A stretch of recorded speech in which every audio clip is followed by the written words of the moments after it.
दोस्तों, दुबई की औरतें गुलाब जल और फिटकरी का क्या करती हैं, ये विशाल के जहन में बैठ गया था।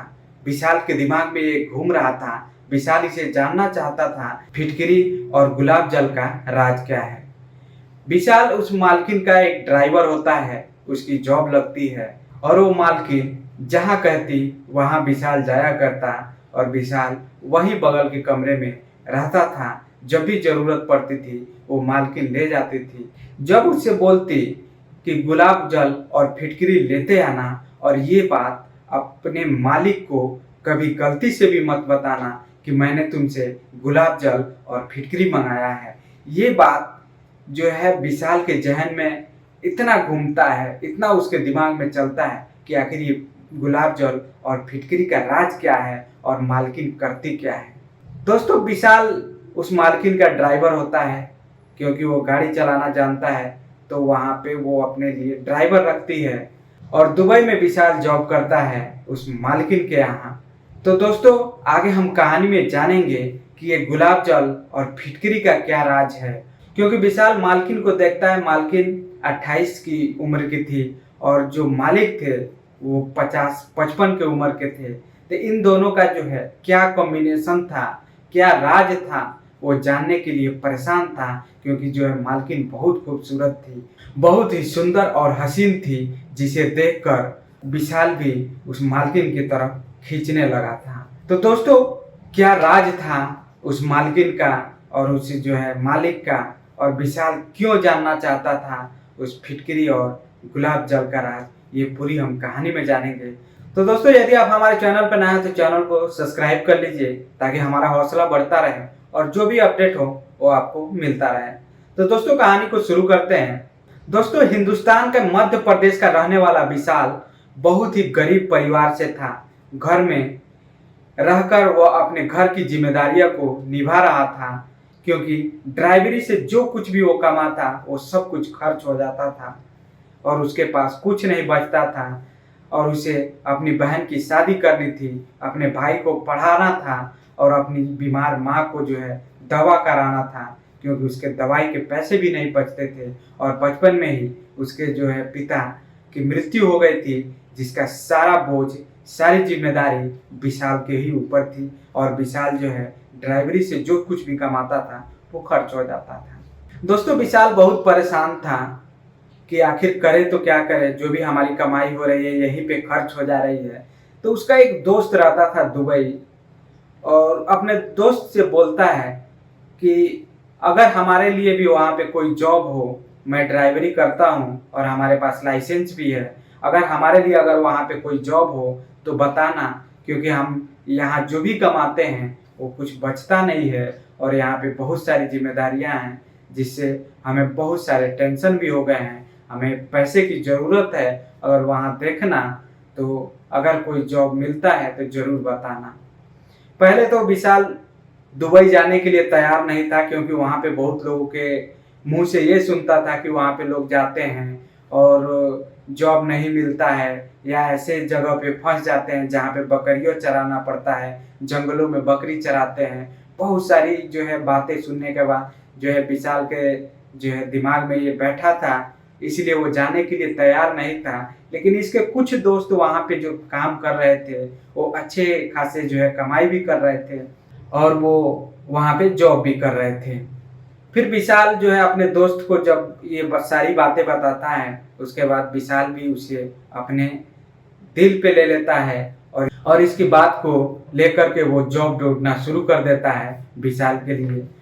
उसके बाद उसको एक जॉब का पता चलता है जहाँ पे एक मैडम होती है, और वहाँ पे उस मैडम को जो है एक ड्राइवर की ज़रूरत होती है, क्योंकि उसके पति वहाँ नहीं रहते हैं, वो दूसरे मुल्क में रहते हैं और उसको जहाँ भी जाना होता है काफ़ी जो है दिक्कतें होती थी, इसलिए उसको एक ड्राइवर की ज़रूरत थी।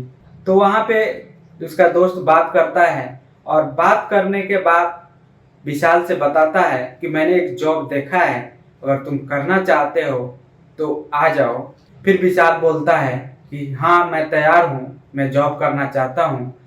तो विशाल के लिए वो वीज़ा पासपोर्ट भी वहाँ से भेज देता है और विशाल को अपने पास बुला लेता है। और बुलाने के बाद अपने पास रखता है, अपने कमरे पे एक रात रखता है और उसके बाद उसको ले जाता है वहाँ पे जहाँ पे उसका दोस्त बात किया रहता है और विशाल को वहाँ लेकर पहुँचता है तो उस मालकिन के पास। तो वो मालकिन जो है विशाल को देखती है, ऊपर से नीचे तक पूरा देखती है। देखने के बाद क्योंकि विशाल भी 28 साल का उम्र था विशाल का, और जो मैडम थी उसकी भी 28 साल की उम्र थी, तो वो मैडम विशाल को ऊपर से नीचे तक देखती है और देखती है काफ़ी हट्टा कट्टा है और काफ़ी नौजवान लग रहा है। तो मैडम जो है उसके दोस्त से बोलती है ये लड़का मुझे पसंद है और मैं इसे जॉब के लिए यहाँ पे रखना चाहती हूँ। और उसकी जो सैलरी होती है वो सैलरी भी काफ़ी अच्छी लगाती है। तो विशाल भी तैयार हो जाता है। फिर वो मैडम बोलती है कि तुम्हें यही रहना होगा, यहाँ बगल में मैं एक कमरा देती हूँ, उस कमरा में तुमको रहना है और जब भी मुझे ज़रूरत होगी मैं तुम्हें बुला लूँगी। बाकी दिन तुम उस कमरे में रहना और वही तुम्हारा रहने का जगह होगा, क्योंकि तुम अपने दोस्त के पास नहीं जाओगे। जब भी मुझे ज़रूरत पड़ेगी किसी भी रात में या दिन में जब भी, तो मैं यहाँ से नज़दीक रहोगे मैं बुला लूँगी। तो उसके लिए वो कमरा दे देती है। फिर विशाल वहाँ रहने लगता है, अपना खाना पीना खाता है, सो जाता है और जब भी मैडम को ज़रूरत पड़ती है मैडम उसे बुलाती है और लेकर जाती है। दोस्तों अगले दिन मैडम विशाल को बोलती है कि हमें मार्केट चलना है शॉपिंग करने के लिए, तुम तैयार हो जाओ और अभी हम लोगों को निकलना होगा। तो मैडम आती है, आने के बाद जो है गाड़ी में बैठती है, फिर वो दोनों चले जाते हैं शॉपिंग के लिए। फिर रास्ते में विशाल गाड़ी से लेकर जो है मैडम को जाता है शॉपिंग कराने के लिए। तो जो ऊपर जो शीशा लगा होता है उसमें मैडम को देखता है, बार बार देखता है और सोचता है इतनी हंसी इतनी खूबसूरत है हमारी मैडम। फिर वो मार्केट जाता है, वहाँ पे मैडम के साथ शॉपिंग करता है। शॉपिंग करने के बाद शॉपिंग होता है, मैडम वहाँ से गुलाब जल और फिटकरी भी खरीदती है। खरीदने के बाद मैडम फिर वहाँ गाड़ी में बैठती है और बोलती है विशाल से कि चलो अब घर चलना है। फिर जब घर पे आ जाते हैं और विशाल अपने कमरे में चला जाता है, खाता पीता है और सो जाता है। फिर अगले ही दिन मैडम आती है और विशाल से बोलती है कि विशाल तुम तैयार हो जाओ, हम लोग को एयरपोर्ट चलना होगा क्योंकि हमारे पति आ रहे हैं। ये बातें सुनकर विशाल के मन में झटका लग जाता है, क्योंकि विशाल मैडम की तरफ खींचा जा रहा था, विशाल मैडम को चाहने लगा था। लेकिन जब ये बात सुनता है कि मैडम के पति आ रहे हैं तो उसके दिमाग में एक अलग जो है बातें जो है चलने लगती है। फिर वो बोलता है ठीक है मैं तैयार हो रहा हूँ, आप जल्दी आ जाइए। फिर मैडम आती है और गाड़ी में बैठते हैं। विशाल जो है मैडम को एयरपोर्ट लेकर जाता है। वहाँ पहुँचने के बाद उसके जो पति होते हैं आते हैं, मैडम रिसीव करती है। रिसीव करने के बाद गाड़ी में बैठा लेती है। फिर जब वहाँ विशाल देखता है कि मैडम है 28 साल की और ये 55-60 साल का बूढ़ा लग रहा है, ये दोनों का जो कॉम्बिनेशन है मुझे समझ में नहीं आ रहा है, ये शादी कैसे हुई है, ये जरूर कोई समझौता है। उसके दिमाग में ये बातें चलने लगती है।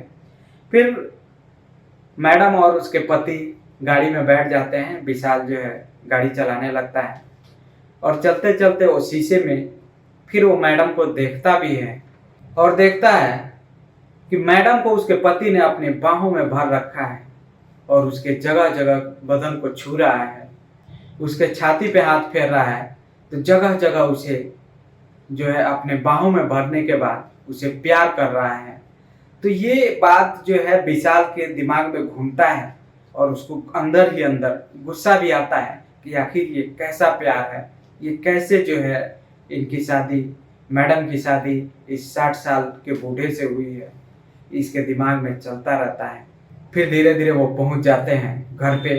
तो मैडम और मैडम के पति चले जाते हैं और विशाल जो अपने कमरे में पहुंचता है और जो है सो जाता है।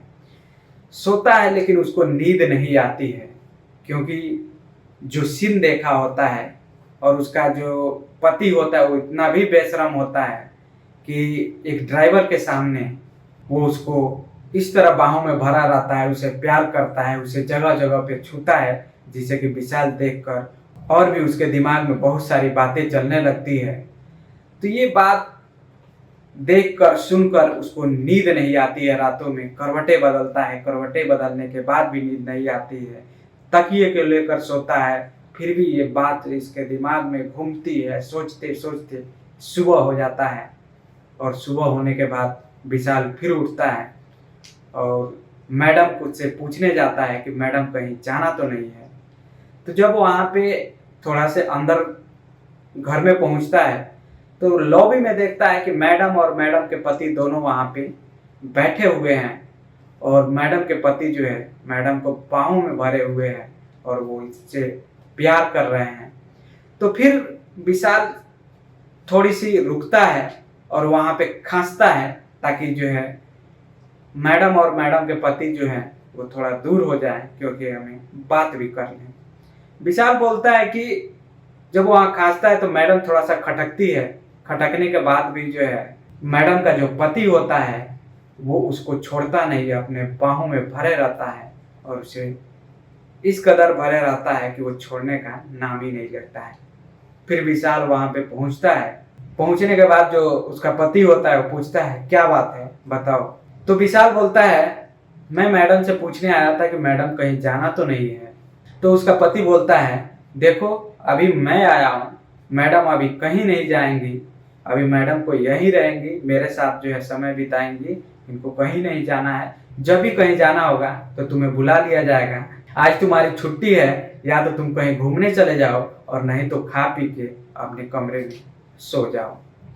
फिर वहाँ से विशाल जो है अपने कमरे पे आता है तो मैडम बोलती है अपने पति से कि नौकरों के सामने भी तुम ख्याल नहीं रखते हो। तो उसका पति बोलता है देखो नौकर तो अपना ही नौकर है, ये कहीं और ढिढोरा पीटने तो जा नहीं रहा है, तो नौकरों से क्या डरना। तो मैडम बोलती है अच्छा ठीक है। फिर विशाल जो है अपने कमरे में जब पहुंचता है तो उसको फिर नींद नहीं आती है कि आखिर इस 60 साल के बूढ़े के साथ ये मैडम जो है कैसे शादी की, ये जरूर समझौता होगा। ये बात उसको सोने नहीं देती है और धीरे धीरे ये बात सोचते सोचते फिर उसका सुबह हो जाता है। सुबह होने के बाद जो है मैडम आती है और बोलती है विशाल रेडी हो जाओ, हमको शॉपिंग करने चलना है। तो मैडम कुछ देर बाद आती है और विशाल से बोलती है विशाल एक काम करो, मैं मार्केट जा नहीं सकती क्योंकि तुम देख रहे हो कि मेरे पति मुझे जाने नहीं देंगे, तो मैं शॉपिंग करने भी नहीं जा सकती। एक काम करो, ये कुछ पैसे लो और उस दुकान पे जाना जहाँ से मैं सामान लेती हूँ, वहाँ से तुम गुलाब जल और फिटकरी लेकर आना और उस दुकानदार से बोल देना कि थोड़ा गुलाब जल और फिटकरी बढ़ा दे क्योंकि उसके पति आए हुए हैं। तो ये विशाल पैसे लेता है, फिर वहाँ जाता है और ये बात उसके दिमाग में घूमती है कि आखिर गुलाब जल और फिटकरी का ये मैडम करती क्या है। ये जानने की कोशिश करता है लेकिन इसको पता नहीं चलता है। फिर उस दुकान पे जाता है और उस दुकानदार से बोलता है कि गुलाब जल और फिटकरी दे दो और उससे पूछता है दुकानदार से कि गुलाब जल और फिटकरी का ये औरतें करती क्या है। तो दुकानदार भी उसे देखता है और मुस्कुराता है, फिर बोलता है ये सामान लो। फिर वहाँ से गुलाब जल और फिटकरी विशाल लेता है और घर पे आता है, फिर जो है मैडम को दे देता है। फिर इस बात को जानने की कोशिश करता है तो वहाँ के जो नौकर होते हैं उनसे भी पूछताछ करता है कि गुलाब जल और फिटकरी का मैडम क्या करती है। तो वहाँ के जो नौकर होते हैं वो उनको भी नहीं पता होता है, वो भी इस बात से इनकार कर देते हैं, मुझे तो नहीं पता। लेकिन विशाल इस बात को जानने के लिए एकदम परेशान था। फिर कुछ दिन गुजरता है, उसके बाद मैडम आती है और विशाल से बोलती है कि देखो मेरे पति जाने वाले हैं और उनको एयरपोर्ट छोड़ना है, तो तुम रेडी हो जाओ। फिर ये बात सुनकर विशाल काफ़ी खुश हो जाता है, इतना खुश हो जाता है जैसे कि इसे कुछ मिल गया हो, और विशाल रेडी हो जाता है। फिर मैडम और उसके पति दोनों बैठते हैं और विशाल जाता है एयरपोर्ट जो है उसको छोड़ कर आता है। छोड़ के आने के बाद फिर वो आराम करते हैं। आराम करने के बाद मैडम बोलती है आज आराम कर लो, कल हम लोग शॉपिंग करने के लिए चलेंगे। फिर जब विशाल अपने रूम में जाता है और सोता है तो इसके दिमाग में यही चलता है कि आखिर फिटकरी और गुलाब जल का मालकिन करती क्या है। इसको जानने के लिए वो परेशान रहता है और जगह जगह पे पूछने की कोशिश भी करता है। फिर इस गुलाब जल और फिटकरी के बारे में जानने की पूरी कोशिश करता है। अगले दिन मैडम आती है उसके कमरे पर और बोलती है कि शॉपिंग करने चलना है, तुम रेडी हो जाओ। तो तुरंत सो के उठता है और हाथ मुंह धोता है, नाश्ता भी नहीं करता है और शॉपिंग के लिए चला जाता है। मैडम गाड़ी में बैठती है और वो निकल जाता है मार्केट की तरफ। फिर रास्ते में जो है मैडम को शीशे में देखता है और देख देख के उसको रहा नहीं जाता है। फिर मैडम से पूछता है कि मैडम एक बात बताइए, आप हैं 28 साल की और इतनी कम उम्र की, इतनी खूबसूरत और इतनी हसीन, और आपकी शादी कैसे हुई है उनसे? ये एक समझौता लग रहा है। तो मैडम भी बोलती है, देखो तुम अपने काम से काम रखो, तुम नौकर हो, नौकर की तरह रहो, तुम्हें हमारे अंदर हमारे बीच में झांकने की जरूरत नहीं है, तुम अपने काम से काम में ध्यान दो। तो ये बात जब मैडम बोलती है तो विशाल जो है चुप हो जाता है और मार्केट लेकर पहुंचता है। फिर मैडम वहाँ पे एक रेस्टोरेंट में जाती है और विशाल को कोल्ड ड्रिंक भी पिलाती है। वहाँ पे जो है पिज्जा, बर्गर, बहुत सारी चीज़ ऑर्डर करती है। वहाँ पे वो भी खाता है, विशाल भी और मैडम भी खाती है। खाने के बाद वहाँ से निकलते हैं। निकलने के बाद वो शॉपिंग के लिए जाते हैं। तो शॉपिंग के लिए कुछ कपड़े लेने होते हैं मैडम को। तो मैडम बोलती है कि देखना विशाल, ये कपड़ा कैसा लग रहा है, ये देखो कैसा। तो विशाल बोलता है, देखिए मैडम, आपको पहनना है, आप देखिए आपको कैसा लग रहा है, आप अपने पति से पूछ लीजिए, हमें इसमें, मैं एक नौकर हूँ, मुझे आपके बीच में बोलने की मेरी औकात नहीं है, मैं आपको कुछ पूछ नहीं सकता हूँ, कुछ बोल नहीं सकता हूँ, तो आप मेरे से क्यों पूछ रही हैं?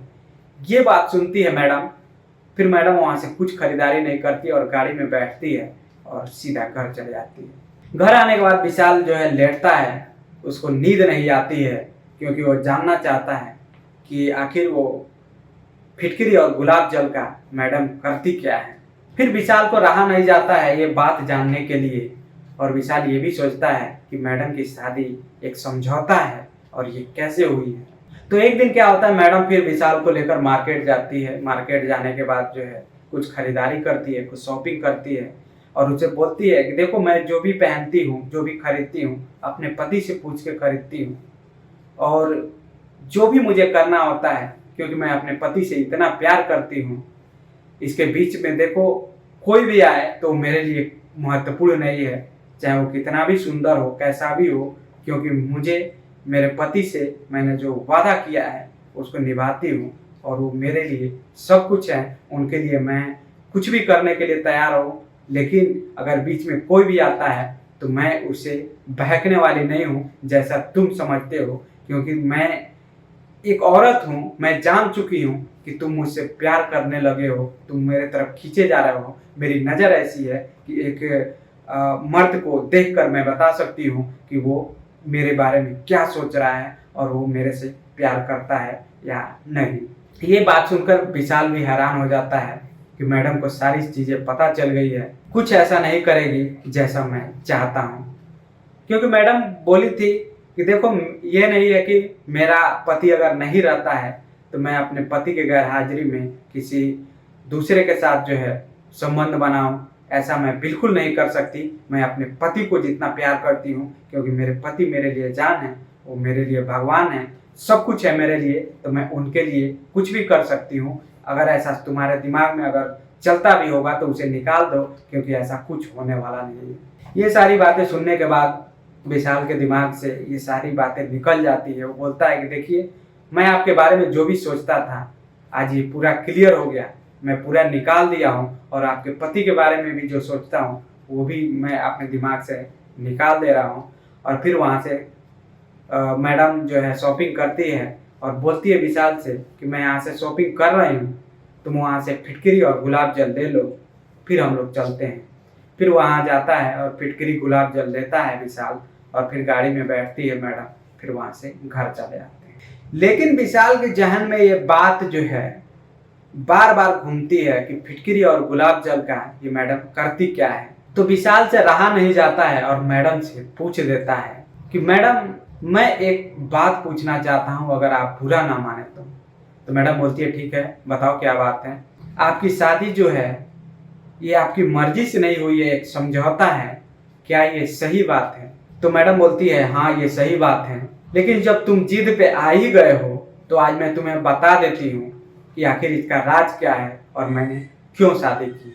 फिर मैडम बोलती है देखो कुछ साल पहले की बात है, मेरे माँ बाप कौन है ये भी मैं नहीं जानती। जब मैं छोटी थी तो बचपन में ही मुझे किडनैप कर लिया गया था और मुझे एक अंग्रेजन ने मुझे पाल पोस कर बड़ा किया और मेरे को इतना खिलाती पिलाती थी कि मैं जल्दी से जल्दी तैयार हूँ और जल्दी तैयार हो जाऊँ तो मेरे साथ जो है जिस्म फरोश का धंधा कराए, यानी कि मेरे से वो पैसा कमाना चाहती थी, इसलिए वो मुझे खिला पिला कर तैयार की। और उस समय मैं आज तक अपने माता पिता को नहीं जानती हूँ कि मेरे माता पिता कौन हैं।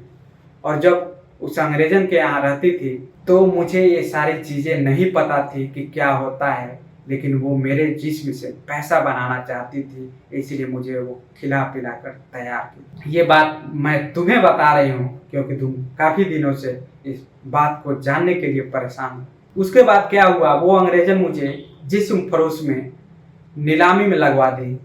नीलामी में लगवाने के बाद बोली लगता है, तुम्हें पता ही होगा कि बोली लगता है। और बोली लगने के बाद और वहीं से स्टार्ट हो जाती है देह व्यापार का काम। जिस्म फरोशी का जो धंधा होता है वहीं से शुरू होता है। जब नीलामी लगी तो मेरा जो रेट लगाया गया था 1 लाख रुपए लगाया गया था और उसमें वहाँ पे बहुत सारी लड़कियाँ और भी थी, सबके ऐसे ही रेट लगाए जाते हैं। तो मैं उस समय 15 साल की थी। 15 साल की एज में मेरा जब रेट लगाया गया तो मैं कुछ नहीं जानती थी, मैं किसी को देख कर डरती थी। उस समय ये जो तुम्हारे मालिक थे यही 1 लाख रुपए देने के लिए वहाँ पे तैयार हो गए और कोई नहीं था। 1 लाख रुपए यही देने के लिए मेरे लिए तैयार हो गए और ये मेरे पास आए और बोले कि देखो मैं तुम्हारे लिए 1 लाख रुपए दिया हूँ इस नीलामी में और तुम्हें मेरे साथ ये काम करना होगा। उसके बाद मैं इस चीज़ के लिए मना की तुम्हारे मालिक को कि मैं ऐसा नहीं कर सकती, मैं इसके बारे में नहीं जानती, मैं ऐसा कैसे कर सकती, मुझे छोड़ दो, यहाँ से जाने दो। लेकिन वो बोलता है कि देखो आज अगर शुरू होगा, आज के बाद तुम्हारा ये रोज का काम होगा तो तुम्हें यहाँ पे करना ही होगा, क्योंकि मैं 1 लाख रुपए जो है तुम्हारे मालकिन को दिया हूँ। तो मैं बोली अगर तुम्हें ऐसा ही करना है तो तुम कुछ ऐसा करो कि मेरे साथ हमेशा के लिए करो, हमेशा के लिए तुम मुझे अपना बना लो और मेरी मालकिन से पूछ लो और मेरी क्या कीमत है और तुम मुझे अपने साथ ले चलो। फिर वहाँ पे जो तुम्हारे मालिक थे वहाँ गए, उस मालकिन से पूछते हैं कि मुझे ये लड़की चाहिए और मैं 1 लाख तो इसका रेट लगा चुका हूँ और आपको कितने चाहिए, मैं इसको साथ ले जाऊँगा। फिर वहाँ से मालिक जो भी वहाँ से रेट होता है देकर वो मुझे अपने साथ ले आते हैं और उस दलदल से मुझे बचाते हैं, उस देह व्यापार से मुझे बचाते हैं, ताकि मैं उस रोज के, क्योंकि रोज अलग अलग लोग मेरे साथ अलग अलग तरीके से अलग अलग जो है मेरे साथ जब करेंगे तो मुझे काफ़ी दुख दर्द होगा, मैं उसको झेल नहीं पाऊंगी। तो इसलिए मैं तुम्हारे मालिक के साथ यहाँ चली आई और तुम्हारे मालिक ने मुझे बचाया है, उस दलदल से निकाला है, तो मैं उनका एहसान नहीं भूल सकती। और उस समय मेरे मालिक ने मुझे वादा किया था कि देखो आज तुम यहाँ मेरे साथ ऐसा बोल रही हो, कल को ऐसा नहीं बोलोगी कि आप तो इतने बूढ़े हो चुके हो, मैं इतने साल की जवान हूँ, मैं आपके साथ कैसे रह सकती हूँ।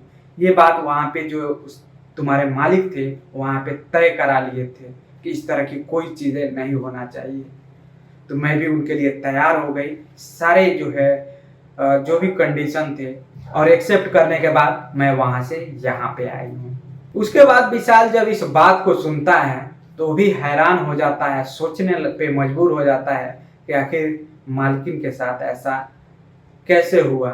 और जो भी मालकिन के प्रति जो सोच था, जो भी मालकिन के प्रति जो है विशाल सोचता था, वो अपने दिमाग से निकाल दिया, क्योंकि मैडम बोल दी थी कि देखो तुम कितना हो कोशिश करोगे कि कुछ भी करना चाहोगे, यहाँ पे नहीं हो सकता। मैं अपने पति को सौंप दी हूँ अपने आप को, मैं उनके अलावा किसी और के साथ कुछ नहीं कर सकती।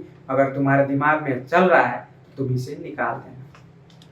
फिर विशाल के दिमाग में वो बात चलती है कि फिटकरी और गुलाब जल का आप क्या करती हैं। मैडम से ये भी क्वेश्चन कर ही लेता है। फिर मैडम बोलती है देखो फिटकरी और गुलाब जल ये मिलाकर हम अपने चेहरे पे लगाते हैं, जिससे चेहरे पे ग्लो आता है, जिससे चेहरे पे चमक आता है। तुम देखते होगे दुबई की जो भी औरतें होती हैं वो कितना सुंदर और जो है हसीन दिखती हैं, वो अपने चेहरे को ढकी रहती हैं, उनके चेहरे पे कोई दाग धब्बे आपको नहीं दिखेंगे। और जो है अदर कंट्री के अलावा आप दुबई की औरतों को देखेंगे तो आप जो है कितनी खूबसूरत दिखती हैं। ये एक राज होता है, ये किसी को बताना नहीं होता है कि फिटकरी और गुलाब जल का क्या होता है। फिटकरी और गुलाब जल हम लोग चेहरे पे लगाते हैं, 20 मिनट तक लगाते हैं, लगाने के बाद फिर धुलते हैं। ये हम लोग 2-3 टाइम करते हैं जिससे कि हमारे चेहरे पे इतना ग्लो आता है, जिसको मेंटेन करने के लिए हम लोग बराबर फिटकरी और गुलाब जल का जो है लेकर आते हैं। तो विशाल बोलता है अगर गुलाब जल फिटकरी आपको लाना ही होता है तो आप क्यों नहीं एक ही बार ले आती हैं। तो मैडम बोलती है देखो उस दुकानदार ने तुम्हें बताया होगा कि जब भी यहाँ पे फिटकरी और गुलाब जल आता है उसकी डिमांड इतना ज़्यादा होती है कि तुरंत आता है और तुरंत यहाँ से बिक जाता है, इसलिए हम ज़्यादा देर तक नहीं रख सकते और एक आदमी को हम दे भी नहीं सकते, इसलिए थोड़े थोड़े करके पूरे जो है जगह पे इसे दिया जाता है। और ये गुलाब जल और फिटकरी ये चेहरे का राज है, चेहरे की जो चमक है।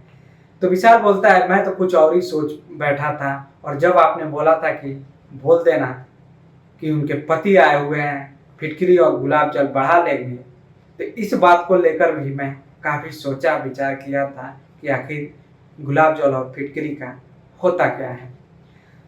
तो दोस्तों ये थी कहानी गुलाब जल और फिटकरी की और उस मैडम की कहानी, और जो विशाल के जहन में चल रहा था। तो दोस्तों आप लोगों को ये कहानी कैसी लगी कमेंट बॉक्स में ज़रूर बताइए। मिलते हैं नए वीडियो में। धन्यवाद। जय हिंद।